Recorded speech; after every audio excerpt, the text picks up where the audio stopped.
Hello fellow plastic throwers, this is Fulcrum. Please do excuse the messy bench and grubby hands, but today we're going to be performing a autopsy on the Uberwomble. Now for those who do not know, the Uberwomble is a DSG build that I've been working on. Well, I say working on, I suppose I am working on it now because the bloody thing's decided to pack up. Come on! Oh no, it's dead. What happened with it was working fine right up until the end of the day, and then BB started rolling out the end of the barrel, and I don't know what it could be. I've got some hypotheses as to what it could be. I've got an idea roughly what it might be, but we'll have to see. In my opinion, the main potential culprit is I reckon that the O-ring has been shredded on the piston because you have a vent cut into the side of the cylinder. I know why they do it, it's because of volume. I think it's completely pointless. You don't need to do that, that's just stupid. I'd rather have it completely whole. It's not going to affect anything in my mind. I don't see the point in it. In my opinion, I'd rather that airsoft manufacturers do not put a hole in the, or a port even, in the side of the cylinder. Leave it completely solid. If people want to cut a port in it for some stupid reason, they can do so. But I reckon that the O-ring has got caught against the port of the cylinder and it's been cut, and the O-ring has been sort of shredded off. It's probably even wrapped around the gears in the gearbox, and that's ruined the compression completely. I don't think it's a tappet plate problem because well, it's still loading it, so it's been pulled backwards and forwards, so you're still getting the BBs rolling out the end of the barrel, so I think the tappet plate's going to be fine. It's just going to be something in the compression assembly. I don't think it's a strip piston either, because it still sounded like it was cycling fine, unless for some reason there's only like one tooth left on the piston and it's not been pulled back the full stroke. It still sounded like there was quite a bit of impact, if you get what I mean. It just sounded a bit less airtight. It sounded like the piston wasn't being impeded as much by the air pressure, because there's going to be a bit of resistance when there's compression. So I reckon somewhere something's buggered in the compression assembly. Now as far as I can tell, it's nothing to do with the hop assembly. This is actually the barrel out the C8 build that we had a while back, and this is a AOLS 603 type ball with a Sugru R-hop patch. And the Sugru patch on this one seems to be the best that we've ever done. It's really controllable and it's still intact, it hasn't blown out. I had someone in a discussion say that with a DSG these probably wouldn't last, it would just get chewed through. It seems absolutely fine to me, so it's definitely not the hop unit. Right, to make things a bit easier, I'm going to take the top receiver off. So you just push this pin out here, a bit of jiggery pokery, and it should slide out like that. And now, to get the gearbox out of these, it is a real pain in the arse. You have to remove two screws here, sometimes this screw here, and then you've just got to shake it out. It's unbelievably difficult. It is. I honestly though, it's awesome how quickly you can take the gearboxes out of these things, but I suppose the complexity comes from the double stage trigger, which is really annoying. But anyway, we're going to whip these screws out and see what bits fall out of the back of the gun. So now we can shake the gearbox out.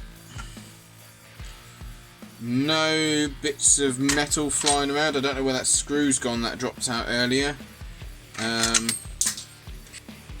no, that wasn't it. But yeah, there's nothing untoward, if that's the right word.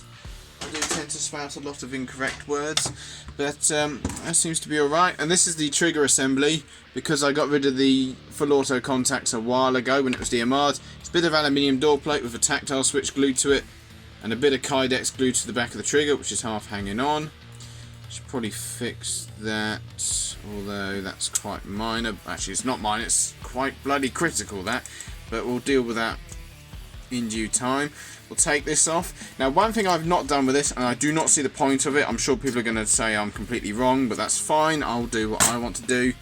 And if I'm wrong, I'll find out when stuff goes bang. But I didn't radius this gearbox, because in my mind, if you're just going to start drilling holes or filing holes in it, I understand the premise behind it is something to do with stresses on corners and all that, but in my mind, if you're going to take material out, you're going to weaken it there as well. And not only that, if you get slight fissures or micro fissures or cracks from filing or cutting or whatever, then that just gives somewhere for a larger crack to form. And it looks fine. Gearbox casing looks alright.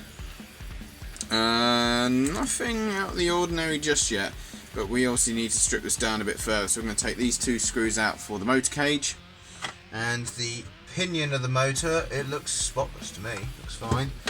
So I'm going to pop that bit of plastic off. So we'll find out what horrors beyond our comprehension lay within the gearbox halves. I can't imagine it being too bad. In fact, if we're looking through the top, nothing untoward. Righty dokie then, let's pull this open. And let's try and get all the shims grouped up.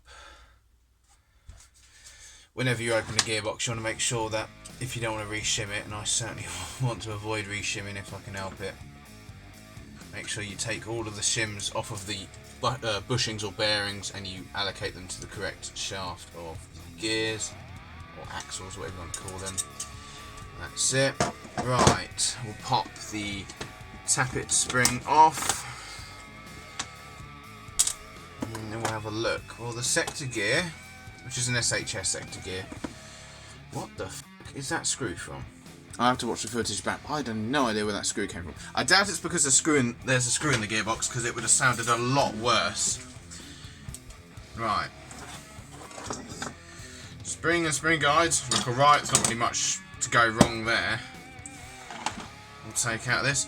Ah, right. Well, that's not a good sign. I mean, it shouldn't take too much. It's not too of an advanced thing to know this, but usually on the end of the piston there's a piston head. That's what that screw's for. Bloody hell. That was lucky that I didn't get ingested into the gears. So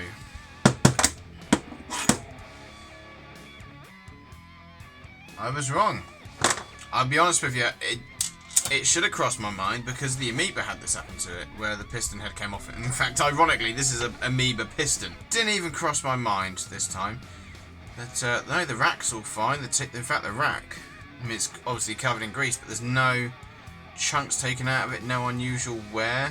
We're quite lucky actually that the piston head was stuck upright in the cylinder, because it could have spun that way, and that would have made a real mess of things. I mean, you probably would have ended up with the piston not going all the way forward, and then having, I imagine it would probably strip the piston. I mean, you know, this is a steel rack, it'd take a lot, but I reckon it would have completely bollocks everything up badly. Anyway, we can then confirm that the cause of malfunction or cause of stoppage was down to a detached piston head. And like I keep saying, this could have been far worse. We could have ended up with the cylinder heads, the piston head spinning sideways and getting mashed to shite against the cylinder head. And not only that, I think it would have probably caused this to strip. But hey ho, I hope this video has been of some use, and if your gun made the same disconcerting noise that the Uberwomble did during the demise of the Uberwomble gameplay video, then this is probably what it is. It's probably a detached piston head, or probably less likely, as I was saying, the O-ring's been chewed off. But in this case, as we discussed, it wasn't that. So anyway, this has been a autopsy of the Uberwomble. Not technically an autopsy because we can actually fix the problem, but we now know what's caused it, so I'll chuck this back together when I get a moment, and I'm going to make sure everything else is fine. But the glaring problem, as we discussed, cause of death, detached piston head. So if you found this video helpful or useful or whatever, then make sure you leave a like, and if you don't want to miss out on any new Airsoft content, then please make sure you subscribe and enable notifications. And as always guys, play fair, play safe, take care.